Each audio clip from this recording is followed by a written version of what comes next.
سب سے پہلے تو جو صفائی ہے وہ نصف ایمان ہے، مطلب صفائی ایمان کا حصہ ہے۔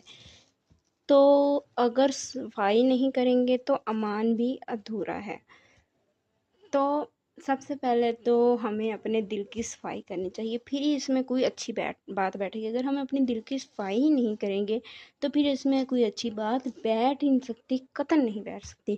اگر دل ہی صاف نہ ہو تو کیسے مطلب کوئی بات اس میں اچھی بات بیٹھے گی۔ دیکھیں اب کوئی مطلب کمرہ ہو، ہمارا کمرہ ہے، اس پہ جگہ جگہ چیزیں بکھری جائیں، جگہ جگہ ہر جگہ چیز بکھری ہو، وہاں پہ کوئی ہم اچھی چیز لا کے رکھیں، مطلب کوئی بھی ہم پیاری سی چیز لا کے رکھتے ہیں لیکن اس کا رکھنے کا کوئی فائدہ ہوگا یا وہ وہاں پہ خوبصورت لگے گی؟ نہیں۔